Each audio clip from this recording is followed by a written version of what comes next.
Apa yang terlintas di kepala kalian jika mendengar istilah black metal? Mungkin distorsi yang kasar seolah menyayat telinga. Lirik-lirik bertema okultisme yang kelam. Penampilan corpse paint yang menyerupai mayat. Hingga teriakan depresif yang terdengar seperti rintihan dari neraka. Namun, muncul sebuah pertanyaan besar yang menghantui skena ini.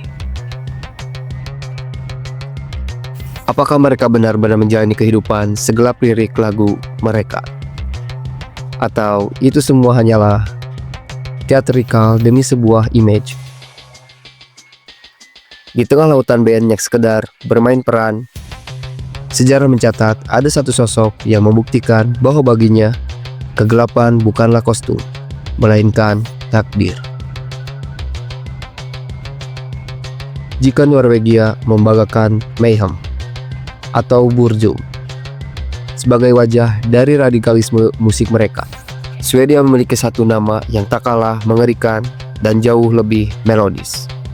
Dalam kegilaannya, Dissection, dan di jantung band ini bersemayam sosok Jon Nordtveit, seorang jenius musikal sekaligus ekstremis spiritual yang kontroversial.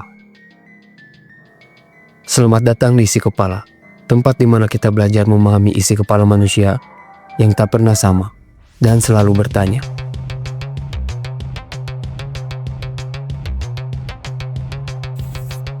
Dissection bukan sekedar band black metal biasa. Mereka adalah arsitek dari apa yang kita kenal sebagai melodic black metal. Di saat band-band sejamannya di Norwegia fokus pada produksi rekaman yang sengaja dibuat buruk, Jon Nordtveit justru membawa standar baru, teknikalitas tinggi, harmoni gitar yang elegan namun dingin, serta atmosfer megah yang mencekam. Disanjung setinggi langit karena inovasinya, Dissection menjadi inspirasi bagi ribuan band setelah mereka. Namun, di balik angka penjualan album yang tinggi, tersimpan aura kultus dan misteri. Jon bukan sekedar musisi produktif. Ia adalah pribadi yang terobsesi pada kehancuran diri sendiri. Jon tidak hanya menciptakan musik, ia membangun monumen untuk kegelapan yang ia sembah. Kisah hidupnya adalah sebuah anomali. Dimulai dari keterlibatannya dalam ordo okultisme rahasia, keterlibatan dalam pembunuhan berdarah dingin, hingga sebuah akhir hidup yang dirancang seperti sebuah ritual teatrikal.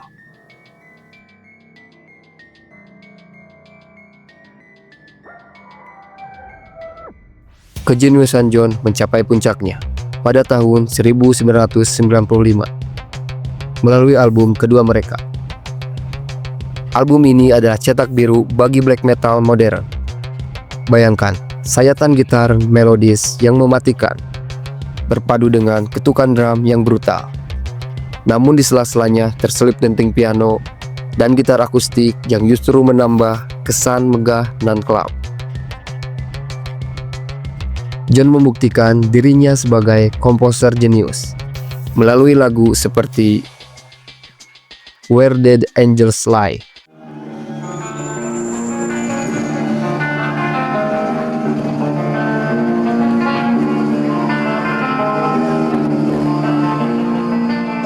Ia membawa pendengarnya hanyut dalam imajinasi tentang musim dingin abadi di alam baka. Sepanjang karirnya, Dissection hanya melahirkan 3 album inti. Namun, keindahan melodi yang diciptakan Jon memiliki akar yang sangat beracun. Untuk memahami musiknya, kita harus masuk ke dalam ideologi yang menguasai pikirannya.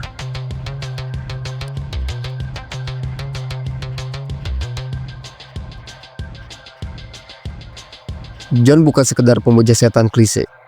Ia adalah anggota inti Misanthropic Luciferian Order, sebuah kelompok okultisme ekstrim di Swedia, yang kemudian berganti nama menjadi Temple of the Black Light.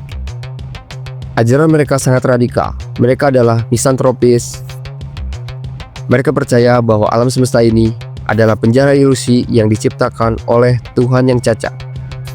Bagi John, kebenaran sejati hanya ada dalam chaos, sebuah ruang tanpa batas yang ada sebelum penciptaan.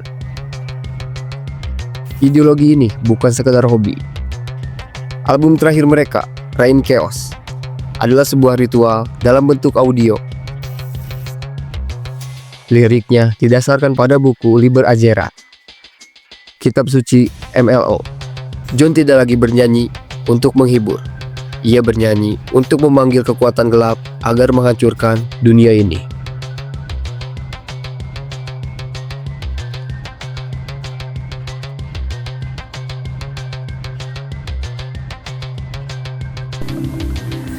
God kväll. En satanisthärva är på väg att rullas upp i södra Sverige. En 20-åring har begärts häktad i Göteborg misstänkt för flera mord. Kegilaan ideologis John akhirnya berujung pada pertumpahan darah di dunia nyata. Pada tahun 1997, John terlibat dalam pembunuhan seorang imigran. Kejahatan ini dipandang sebagai refleksi dari kebencian misantropisnya terhadap tatanan sosial. Akibatnya, John harus mendekam selama 7 tahun di penjara. Banyak yang mengira penjara akan memadamkan apinya. Namun John justru keluar dengan keyakinan yang lebih kuat. Baginya, tugasnya di dunia sudah hampir selesai. Pada Agustus 2006, John Nordberg memilih cara yang paling ekstrim untuk pulang. Ia ditemukan tewas di dalam lingkaran lilin yang menyala di apartemennya. Di depannya tergeletak sebuah kitab sihir. Ia mengakhiri hidupnya bukan karena depresi, melainkan karena ia merasa telah mencapai puncak pencerahan. John pernah berkata, "Pemuja setan sejati tidak mati karena usia, penyakit, atau depresi.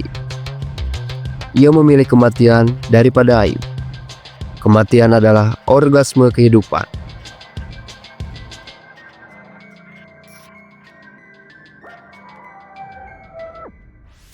Kisah John Nordberg adalah pengingat yang mengerikan bahwa kejeniusan seringkali berjalan berdampingan dengan kegilaan yang nyata.